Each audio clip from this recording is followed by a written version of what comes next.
أئنكم لتأتون الرجال وتقطعون السبيل وتأتون في ناديكم المنكر فما كان جواب قومه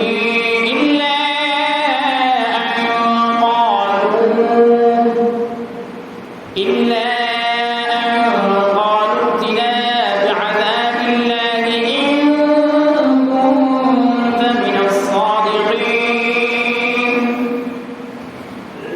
قال رب انصرني على القوم المفسدين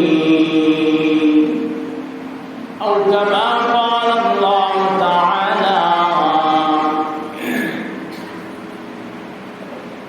وقال النبي عليه الصلاة والسلام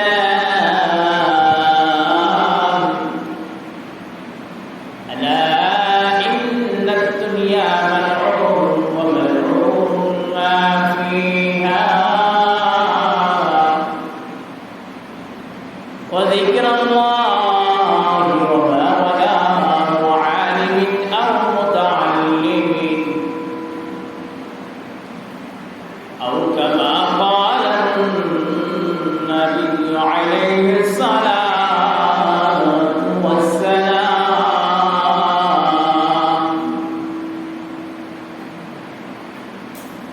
إن الله وملائكته يصلون على النبي يا أيها الذين آمنوا صلوا عليه وسلموا تسليما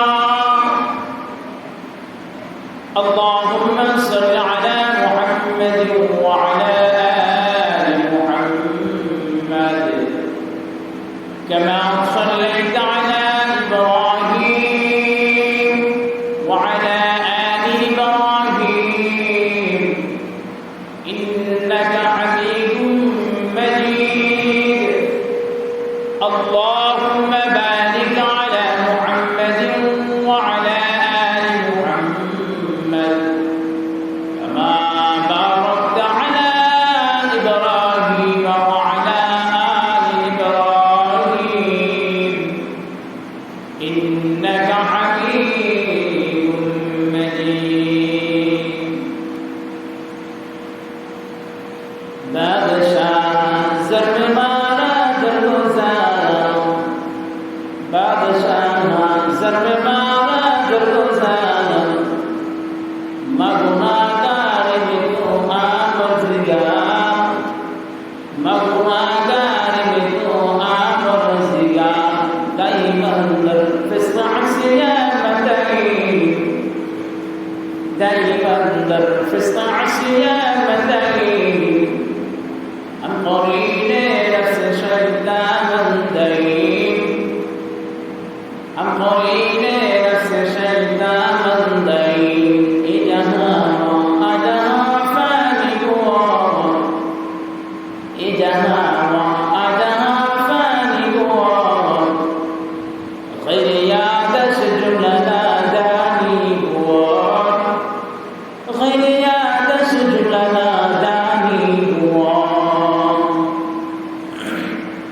मोहतरम हाजिरीन मोहतरम हाजिरीन মহান আল্লাহ পাকের দরবারে কালিমাতুর শুকর আদায় করে যে আল্লাহ পাক আমাদেরকে দুনিয়ার বিভিন্ন কাজ থেকে ফারেক করে মহান আল্লাহ তাআলার ঘর পৃথিবীর শ্রেষ্ঠতম স্থান আল্লাহর ঘর মসজিদে নিয়ে এসেছেন সেই জন্য মহান প্রভুর দরবারে উচ্চ আওয়াজে দিন থেকে কালিমাতুর শুকর আদায় করি আলহামদুলিল্লাহ। আল্লাহ তাআলা আমাদেরকে দুনিয়ার ব্যস্ত কাজ থেকে আল্লাহর জিকিরের জন্য আল্লাহকে স্মরণ করানার্থে আল্লাহর প্রকৃতি পায়ে শ্রদ্ধা করা সুযোগ করে দিয়েছে। এটা বান্দা হিসাবে আল্লাহ তাআলার আলিশান দরবারে অসংখ্য অগণিতবার শুকরিয়া। বুজুর্গানে দ্বীন আল্লাহ প্রদত্ত বান্দার প্রতি যে সমস্ত নিয়ামত বর্ষণ করা হয়েছে, ওই নিয়ামত সমূহের শুকরিয়া আদায় একসাথে এভাবে করতেন। शुक्र नेमत है तो चंदा की नेमत है तो बुजुर्गान दिन আল্লাহকে বলতেন, আল্লাহ তুমি তোমার পক্ষ থেকে আমি বান্দার প্রতি যে পরিমাণ নিয়ামত বর্ষণ করেছো, আমি বান্দার পক্ষ থেকে তুমি আল্লাহর প্রতি ওই পরিমাণ নিয়ামতের শুকরিয়া আদায় করতেছি। কারণ নিয়ামতের শুকরিয়া এটা বান্দা আদায় করে শেষ করতে পারবে না। আল্লাহ বলেছেন,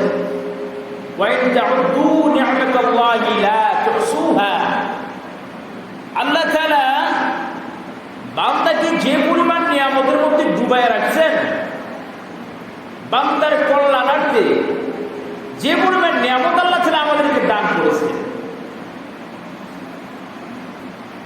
এই পরিমাণ নিয়ামতের শুকরিয়া বান্দাকে আদায় করে।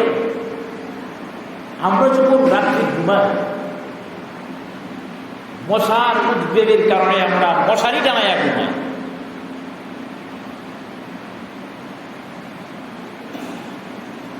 মশারি টানায় আমরা ঘুমাই মশার কামড় থেকে বাঁচার জন্য। কোনদিন গিয়ে চিন্তা করেছেন, আমার কানের ছিদ্র, নাকের ছিদ্র খোলা, ওই ছিদ্র দিয়ে যদি কোনোদিন কোনো কিছু ঢুকে আমাকে দংশন করে দেয়, আমাকে মৃত্যুমুখী ফেলে দেয়, এটা কোনোদিন চিন্তা করি নেই। আমরা রাত্রি বেলায় ঘুমাই, চোখটা বন্ধ করি। এটা কি কোনোদিন কল্পনা করেছি এই ঘুম যদি আমার জীবনের শেষ ঘুম হয়ে যায়?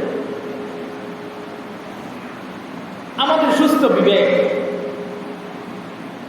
কোনোদিন এই চিন্তা করেছি আল্লাহ আমাকে সুস্থ রেখেছেন, সুস্থ বিবেক দিয়েছেন, আল্লাহর ডাকে সাড়া দিতে হবে, বেশি বেশি আল্লাহর কুদরতি ভাবে চিন্তা করতে হবে। আল্লাহ আমার অঙ্গ প্রত্যঙ্গ ভালো রেখেছেন, লাঠি দিয়ে বড়তে হাঁটতে হয় না, অন্যের সাহায্য নিতে হয় না। এগুলা আল্লাহ তাআলার নিয়ামত। এই যে আমাদের দাড়ি, একসময় দাড়ি ছিল না, শৈশব, দাড়ি হয়েছে কালো, যৌবন, দাড়ি কালো থেকে সাদা হয়ে গেছে বৃদ্ধ। এই যে ধাপগুলো আল্লাহ তাআলা অতিক্রম করে গেছেন বান্দার জন্য। বান্দা কি আদৌ চিন্তা করে যে আমাকে তো দুনিয়ার মোহ ত্যাগ করে, দুনিয়ার ভোগ বিলাস ত্যাগ করে, স্ত্রীর মহাব্বত ত্যাগ করে, সন্তানের মহাব্বত ত্যাগ করে, গাড়ি বাড়ির মহাব্বত ত্যাগ করে নির্জন এক অন্ধকার ঘরের বাসিন্দা হব আমি, এটা কোনোদিন চিন্তা করছি? ওইভাবে চিন্তা করিনি, ওইভাবে আমরা সেটা চিন্তা করি না। এই জন্যে আল্লাহ তাআলা আমাদেরকে নিয়ামত দান করছেন। ঘুমানোর পরেও আল্লাহ আমাদেরকে ফেরেশতারা যুক্ত করে দেন। বান্দা ঘুমাইতেছে, ফেরেশতারা তোমার তাকে পূর্ণাঙ্গ সিকিউরিটি দাও। আল্লাহ তাআলার পক্ষ থেকে ফেরেশতা অনুমতি চেয়ে আল্লাহর কাছে, আল্লাহ বান্দা তো ঘুমাই গেছে, তাহলে ঘুমের মধ্যেই কি শেষ করে দিব নাকি? আল্লাহ বলেন না, তাকে ঘুমের মধ্যে শেষ করে দেওয়ার অনুমতি আমি আল্লাহ দিই। আল্লাহর অনুমতি যেদিন চলে আসবে, ঘুম যে ঘুম, সারা জীবনের ঘুম শেষ। এই ঘুমে সারা জীবনের ঘুম শেষ, ঘুম জীবনের ঘুম ঘুমাইনি। এই জন্য আমার আল্লাহ বলেন সূরাতুল আনকাবুতের,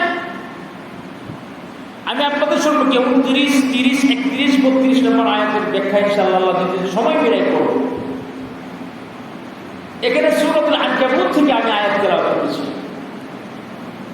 আগে বুঝতে হবে আনকাবুত শব্দের অর্থ কি। যেমন বিভিন্ন প্রাণীর নামে আল্লাহ তাআলা কোরআনে কারীমের ভিতরে একাধিক সূরা নাযিল করেছেন, বিভিন্ন প্রাণীর নামে। সূরাতুল বাকারা গরুর একটা সূরা, সূরাতুন নামাল পিপিলিকার সূরা, সূরাতুন নাহাল মধুমুখার সূরা, সূরাতুল আনকাবুত মাকড়সার সূরা। তাহলে এই যে পিপিলিকা, মাকড়সা, গরু, মধুমুখা, এই নামের দ্বারা কেন আল্লাহ তাআলা সূরাগুলোর নামকরণ করেছেন? যেহেতু আমি সূরা আনকাবুত থেকে আয়াত তেলাওয়াত করছি, এই জন্য আনকাবুত বলব। বিভিন্ন সূরার নামকরণ করা হয় সূরার বিশেষ কিছু অংশ দ্বারা, ওই সূরাটার পূর্ণাঙ্গ নামকরণ করা হয়। যেমন সূরাতুল আনকাবুতের ভিতরে আছে ইন্না আওহানাল বুয়ুতি লাবাইতুল আনকাবুত, যে দুনিয়ার যত গড় আছে ওই গড় সমূহের মধ্যে সবচেয়ে দুর্বল গড় হলো মাকড়সার গড়। এই সূরার অংশবিশেষ দ্বারা এই সূরাটার নাম রেখেছেন সূরাতুল আনকাবুত। এটাকে আরেকটা বলা হয় তাসমিয়াতুল জুজ বিইসমিল কুল, অংশ দ্বারা পূর্ণাঙ্গ নাম রেখে দেওয়া হয়েছে। এই সূরার শানে নজুল হলো মক্কায় তখনকার জামানায় সংখ্যাগরিষ্ঠ মুসলমানদের উপর কাফেরদের যেই পরিমাণ অত্যাচার হইতেছিল, মুসলমান ছিল সংখ্যালঘু, মুসলমান ছিল সংখ্যায় কম, ওই দিক দিয়ে কাফেরের সংখ্যা ছিল অনেক বেশি, এবং তারা মুসলমানদের উপরে বিভিন্নভাবে নির্যাতন চালাইত, বিভিন্নভাবে নির্যাতন করত মুসলমানদেরকে। এবং যে বেঈমানরা মুসলমান হইয়া রাসূলের সাহাবীর মর্যাদা গ্রহণ করত, ওই সাহাবীদের উপরেও তারা জুলুম নির্যাতন চালাইত। এই নির্যাতন থেকে সান্ত্বনা দেওয়ার জন্য, জুলুম থেকে পরিত্রাণের জন্য আল্লাহ তাআলা এই সূরাটা বান্দাকে সহযোগিতামূলক সমবেদনা স্বরূপ মানুষকে সান্ত্বনা দেওয়ার জন্য আল্লাহ তাআলা নাযিল করেছেন। সুবহানাল্লাহ। অন্য শানে নজরে বলা হয়েছে আল্লাহ তাআলা যারা নবীর সাহাবী, আল্লাহ তাআলা সর্বপ্রথম পরীক্ষা নিয়েছেন নবীদের থেকে। আসাদুল বালাই আল আম্বিয়া, আল্লাহ তাআলা পৃথিবীর মানুষের মাঝ থেকে সবচেয়ে বেশি কঠিন পরীক্ষা নিয়েছেন নবীদের থেকে। কাদের থেকে? নবীদের কি আল্লাহ তাআলা সবচেয়ে কঠিন পরীক্ষা দিয়েছেন।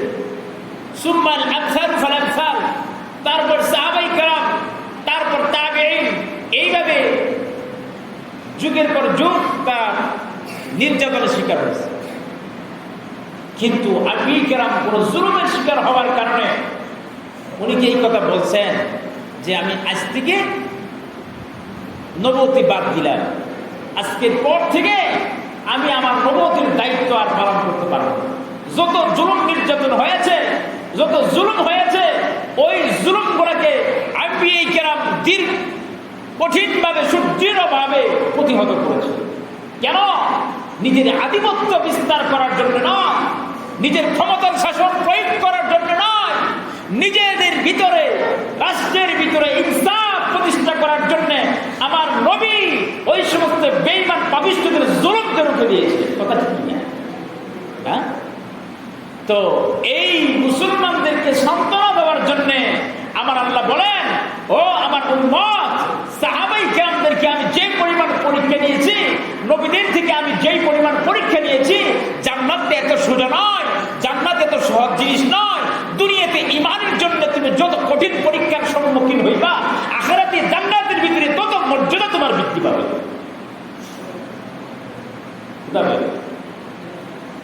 এখন তো আমরা নরম বিছানায় ঘুমাইয়া আল্লাহ তালাশ করতে চাই। এখন আমরা বলি খাওয়ার পরে মিষ্টি খাওয়া সুন্নত, জিহাদের ময়দানে যাইতে চাই না। এখন আমরা বলি আমার সন্তান জিহাদের মাঠে যাবে, রাসূলের দুশমনদের বিরুদ্ধে যুদ্ধ করে শাহাদাত বরণ করবে, আমার সন্তান আল্লাহর রাস্তায় শহীদ হয়ে যাবে। আমি বাবা হিসাবে সন্তানের মহব্বত, সন্তানের বিয়োগটা সহ্য করতে পারবো না, এই জন্য সন্তানকে জিহাদের মাঠে যাইতে দেই না। এই মহব্বত নিয়ে কিন্তু সাহাবায়ে কেরামের আদর্শ এমন ছিল না। সাহাবায়ে কেরামের আদর্শ ছিল যেখানে জুলুম সেখানেই প্রতিবাদ, যেখানে নির্যাতন সেখানে প্রতিরোধ গড়ে তোলা। যাই হোক, আল্লাহ তাআলা উম্মতকে সান্ত্বনা দেওয়ার জন্য, আল্লাহ তাআলা উম্মতকে সহযোগিতা করার জন্য সূরাতুল আনকাবুত নাযিল করে বান্দাকে সাহস যোগাইছে। বান্দাকে সাহস দিয়েছেন যে বান্দা দুনিয়াতে নির্যাতন করো, দুনিয়াতে জেল সহ্য করো, দুনিয়াতে জুলুম সহ্য করো, দুনিয়াতে মার খাও, কিন্তু তোমরা সাহস হারাইও না, সাহস হারাইও না, ইমানি শক্তি দুর্বল করিও না। ওয়ান্তুমুল আলাউনা ইন কুনতুম মুমিনিন, যদি তোমরা ইমানটাকে ধরে রাখতে পারো আমি আল্লাহ ওয়াদা দিলাম তোমাদের বিজয় যে কোনো মূল্যে তোমাদের নাগালে চলে আসবে। আল্লাহ বলেন এই হলো সূরাতুল আনকাবুত নাযিল হওয়ার প্রেক্ষাপট। এখানে আল্লাহ তাআলা বলেন ইন্নাকুম লাতা'তুনার রিজাল, নিশ্চয়ই তোমরা পুরুষদের সাথে সমকামী করো, পুরুষে পুরুষের সমকামিতা করে। যে কাজের কারণে গুনার কারণে আমার আল্লাহ নূহ আলাইহিস সালামকে 80 স্কয়ার মাইল জায়গা সহ উঠে দিয়েছেন। নূহ আলাইহিস সালামের সম্প্রদায় চতুর্দিকে 80 মাইল এতটুক জায়গা উল্টে দিয়েছেন রাতের শেষ প্রহরীতে, সেহরির টাইমে আইসে উল্টে দিচ্ছে, রুটির মতো কি করছে উল্টে দিচ্ছে। তাদের ভিতরে কি গুনাহ ছিল? তাদের ভিতরে এমন একটা গুনাহ ছিল, আল্লাহ বলেন ইন্নাকুম লাতা'তুনার রিজাল ওয়া তাখতাউনাস সাবিল। আল্লাহ বলেন তাদের ভিতরে পুরুষে পুরুষের সমকামিতার যে গুনাহ, এই গুনাহটা তাদের ভিতরে বিদ্যমান ছিল। ওয়া তাখতাউনাস সাবিল, রাস্তা বন্ধ করে দিত। মুফাসসিরিন কিরাম লেখেন তাখতাউনাস সাবিলের দুইটা ব্যাখ্যা। এক নম্বর ব্যাখ্যা হলো যখন রাস্তা দিয়া কোনো পুরুষ যাইত, রাস্তা দিয়া যখন কোনো পুরুষ যাইত ওই পুরুষটাকে ধরে না তার সাথে আকাম কোকাম করতো, এই জন্য পুরুষেরা ওই রাস্তা দিয়ে যাইত না, এই জন্য রাস্তা বন্ধ। এই জন্য কি রাস্তা বন্ধ? দুই নম্বর ব্যাখ্যা হলো ওই রাস্তার ভিতরে অশালীন কাজ করত, নির্লজ্জ কাজ করত, এই জন্য ওই রাস্তা দিয়ে মানুষ যাইত না লজ্জার কারণে। কিসের কারণে? লজ্জার কারণে মানুষ যাইত না। এবং তার মজলিসের ভিতরে, সমাগমের ভিতরে, সভা মিটিংয়ের ভিতরে ও শুভ কাজ করত, নির্লজ্জ কাজ করত। তাদের কাজটা ছিল, তাদের কর্মটা ছিল এমন, তারা ঘরের ভিতরে, বাহিরে, মজলিসে, রাস্তাঘাটে, হাট বাজারে, সর্বক্ষেত্রে তাদের সেই পাপের সয়লাব ছেয়ে গিয়েছিল। ফামা কানা জওয়াব কওমিহি ইল্লা আন ক্বালু ইতিনা বিআযাবিল্লাহ। লূত আলাইহিস সালাম যখন তাদেরকে বলতেন ও আমার সম্প্রদায়, তোমরা এমন গুনার কাজে লিপ্ত হয় না, তোমরা এমন গুনার কাজে লিপ্ত হয় না। যদি তোমাদের এরকম প্রয়োজন হয়, ওই যা দেখো আমার মেয়েরা এখানে আছে, এই মেয়েদেরকে তোমাদের সাথে বিবাহ বন্ধনে আবদ্ধ করাই দেয়, তারপরে তোমাদের যা মনে চাই স্ত্রীর সাথে করো, কিন্তু তোমরা পুরুষে পুরুষে পুরুষ হয়ে সমকামিতা করিও না। এইটা আল্লাহ তাআলার অসন্তুষ্টির কারণ হয়ে যায়, আল্লাহর আযাব আসার কারণ হয়ে যায়। আল্লাহ তাআলা নবীর দিয়া যখন এই কথা বলাইলেন, আমা কানা জওয়াবা কওমিহি ইল্লা ক্বালু ইতিনা, কিন্তু ওই লূত আলাইহিস সালামের সম্প্রদায়ের উত্তর ছিল একটাই, ও আল্লাহর পয়গম্বর লূত, আপনি আযাবের ভয় দেখাইতেছেন, এই আযাব আমরা ভয় করি না। আপনি যা পারেন, আপনি যে আযাবের কথা বলতেছেন, আপনার সাহস থাকলে আপনি ওই আযাব আইনা আমাদেরকে ধ্বংস করিয়া দেন। কি করতো? গুনাহ করতো, আবার বাহাদুর। আপনার কথা আমরা মানতে রাজি না, আপনার যদি কোনো কিছু করার থাকে আমাদেরকে কইরে ধ্বংস করে দেন, তবু আমরা এই কাজ থেকে বিরত হব। যদি আপনি সত্যবাদী হন, তখন আল্লাহর কাছে লূত আলাইহিস সালাম দুর্বল হয়ে গেলেন, ওনার সম্প্রদায়ের লোকেরা ওনার কথা মানতেছে না। আল্লাহ তাআলার পয়গম্বর লূত দাওয়াত দিতেছেন, দাওয়াত মানে না, বলতেছেন গুনাহ থেকে ফিরে আসো, গুনাহ ছাড়ে না। আর হটকারিতা প্রদর্শন করে নবীর বিরুদ্ধে। কার বিরুদ্ধে? নবীর বিরুদ্ধে হটকারিতা প্রদর্শন করে, নবীর বিরুদ্ধে নির্লজ্জ অশালীন ব্যবহার, ভাষা প্রয়োগ করে, কিন্তু তারা গুনার কাজ থেকে বিরত থাকে না। এই জন্য আল্লাহর নবী রাগান্বিত হয়ে আল্লাহর কাছে দোয়া করলেন, ক্বালা রাব্বিনসুরনি আলাল কওমিল মুফসিদিন। হে আল্লাহ, বিশৃঙ্খলাকারী সম্প্রদায়ের বিরুদ্ধে প্রতিশোধ গড়ে তোলার জন্য আল্লাহ আমাকে সহযোগিতা করো। বিশৃঙ্খল জাতির বিরুদ্ধে প্রতিশোধ গড়ে তোলার জন্য প্রতিহত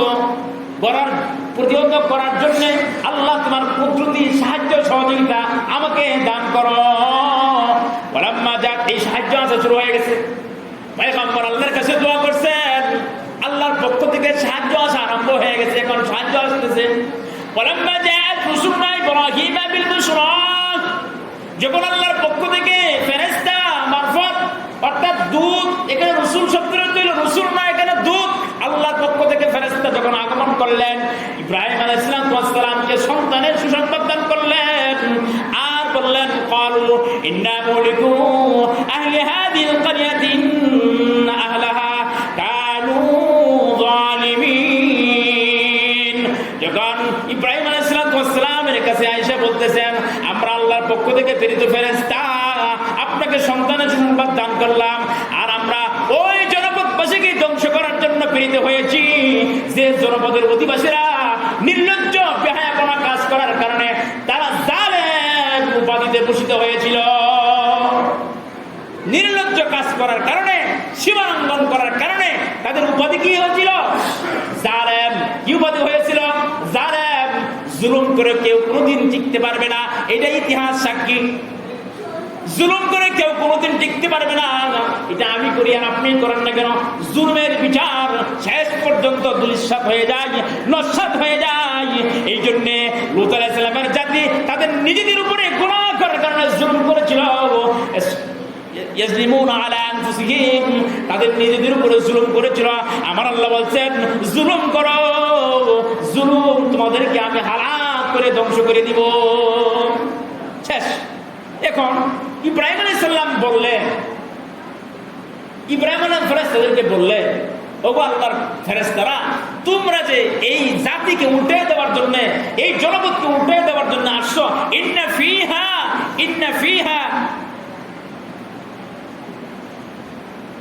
ফিহা লূতান, এখানে তো আল্লাহর পয়গম্বর লূত আলাইহিস সালাম আছে, উনি তো আল্লাহর খালেস বান্দা, উনি তো আল্লাহর পয়গম্বর, উনি থাকতে আপনি এলাকা উল্টে দিবেন কেন? ইব্রাহিম আলাইহিস সালাম এই কথা বললেন। ক্বালু নাহনু আ'লামু বিমান ফিহা, আল্লাহর পক্ষ থেকে ফেরেশতারা বললেন, ও আল্লাহর পয়গম্বর লূত, আমরা জানি এই জনপদের ভিতরে কে বাস করেন। লানুনাজ্জিয়ান্নাহু ওয়া আহলাহু ইল্লা ইমরাতাহু, আমরা লূত আলাইহিস সালামকে এবং লূত আলাইহিস সালামের পরিবারবর্গকে এবং যারা লূত আলাইহিস সালামের প্রতি ঈমান আনয়ন করেছিলেন তাদেরকে আমি আল্লাহ আযাব থেকে মুক্তি দান করব। ইল্লা ইমরাতাহু, কিন্তু লূত আলাইহিস সালামের স্ত্রীকে আমরা ছাড় দিব না। কি দিব না? লূত আলাইহিস সালামের স্ত্রীকে আমরা ছাড় দিব না। রাস্তা দিয়ে যখন কোন সুদর্শন বালক হাঁটিয়ে যাইতো, রাস্তা দিয়ে যখন চলতো, ওই লূত আলাইহিস সালামের স্ত্রী, ওই যারা সমকামিতা করে তাদের কাছে খবর পৌঁছাইতো, আরে তোমরা কোথায় আছো, ওই দেখো পুরুষ যাইতেছে, এই খবরটা পৌঁছায় দিত। এই জন্য লূত আলাইহিস সালামের স্ত্রী শাস্তির আওতাভুক্ত। কি? হযরত লূত আলাইহিস সালামের স্ত্রী শাস্তির অন্তর্ভুক্ত হয়ে গেছে। কেন? ওই যে খারাপ কাজের দিক নির্দেশনা দিত, খারাপ কাজ যার হুকুমে হয়েছে সেও দোষী, যে করছে সেও দোষী, খারাপ কাজ যার দিক নির্দেশনা হয়েছে সেও দোষী, সেও দোষী সাব্যস্ত। এটা কোরআন থেকে আমরা পাইলাম। লূত আলাইহিস সালামের স্ত্রী, উনি খারাপ কাজ করার সাহস ছিল না, কিন্তু উনি রাস্তা দেখাইয়া দিত, এই যে এই দিক দিয়ে খারাপ কাজ করো, এই দিক দিয়ে গেলে খারাপ কাজ করতে না, ওইখানে ভুল যাইতেছে। কানাত মিনাল গাবিরিন, আমার আল্লাহ বলেন লূত আলাইহিস সালামের স্ত্রীকেও শাস্তির আওতাভুক্ত করো। লূত আলাইহিস সালামের স্ত্রীকে গ্রেফতারের আওতাভুক্ত করো। ওয়ালাম্মা জাআত রুসুলুনা লূতান সিআ বিহিম, যখন লূত আলাইহিস সালামের কাছে আল্লাহর পক্ষ থেকে ফেরেশতারা আসলো, তখন তিনি বিষণ্ণ হয়ে গেলেন, পেরেশান হয়ে গেলেন। ওয়াযাকা বিহিম জারআন, এবং নিজেকে ব্যর্থ মনে করলেন, কারণ ফেরেশতারা তখন যুবকের আকৃতি ধারণ করে এসেছিল। ফেরেশতারা লূত আলাইহিস সালামের কাছে যুবকের আকৃতি ধারণ করে এসেছিল। এখন যুবককে দেখে লূত আলাইহিস সালাম তো মনে করছেন এরা তো যুবক, এরা আমার কওমের সম্প্রদায়ের লোকেরা যদি শুনে যে আমার কাছে দুইজন যুবক আসছে, তাহলে তো আমার সম্প্রদায়ের লোকেরা আমার কথা অমান্য করে যুবকদের সাথে আকাম করার জন্য আসতে থাকবে, দলে দলে আসতে থাকবে। এই জন্য উনি ভয় পেয়ে গেছেন। তখন ফেরেশতারা লূত আলাইহিস সালামের মনোভাব বুঝতেছেন, বুঝেছেন, বুঝার পরে বলতেছেন ওয়াকালু লা তাখাফ ওয়া লা তাহজান, ও আল্লাহর পয়গম্বর লূত আপনি পেরেশান হবেন না, আপনি ভয় পাবেন না, ইন্না মুনাজ্জুকা ওয়া আহলাকা, আমরা কিন্তু যুবক না, আমরা হলাম আল্লাহর পক্ষ থেকে প্রেরিত ফেরেশতা, আমরা যুবকের আকৃতি ধারণ করে এখানে এসেছি। তারা আপনি যে ভয় করতেছেন ওই ভয় হওয়ার কোনো কারণ নাই, তারা আমাদের কোনো ক্ষতি করতে পারবে না। কিন্তু আপনাকে জানিয়ে দিলাম ইন্না মুনাজ্জুকা ওয়া আহলাকা, নিশ্চয়ই আমরা আপনাকে মুক্তি দান করব, আপনার পরিবারকে মুক্তি দান করব। ইল্লা ইমরাআতাকা কানাত মিনাল গাবিরিন, কিন্তু আপনার স্ত্রীকে আমরা ছাড় দিব না, আপনার স্ত্রীকে আমরা গ্রেফতারের পরোয়ানার আওতাভুক্ত করব। ইন্না মুনজিলুনা আলা আহলি হাদিল ক্বরিয়াতি রিজসাম মিনাস সামাই বিমা কানু ইয়াফসুকুন, আমার আল্লাহ ওই সম্প্রদায়ের উপরে আসমান থেকে ভূমিকম্প দিয়েছেন, আসমান থেকে আযাব দিয়া তাদেরকে হালাক করে দিয়েছেন। ওয়ালাকাদ তারাকনা মিনহা আয়াতান বাইয়িনাতান লিকাওমি ইয়াকিলুন, পরবর্তী প্রজন্মের জন্য এই সম্প্রদায়ের দ্বারা শিক্ষা গ্রহণ করার জন্য আমার আল্লাহ ওই লূত আলাইহিস সালামের সম্প্রদায়কে শিক্ষার অনুকরণ বানাইলেন। কি বানাইলেন? যে কওমের ভিতরে এই নির্লজ্জ কাজ প্রকাশ পাবে ওই কওম লূত আলাইহিস সালামের কওমের মতো হালাক হয়ে যাবে, ধ্বংস হয়ে যাবে। এইটা অনিবার্য। এই জন্য সময় শেষ, সময় সংক্ষিপ্ত, তার অনেক কথা ছিল। আল্লাহ তাআলা যদি তৌফিক দান করেন, কোনো এক সময় বলার সুযোগ দেন, আল্লাহ তাআলা আপনাদের কাছে বলার বয়ান মানে কোরআনের সে আলোচনা বলার শেষ করার তৌফিক দান করুক। সকলে বলে আমিন। যারা কবল জমা সরকার সুন্নাত করে নেই, আমরা সরকার সুন্নাত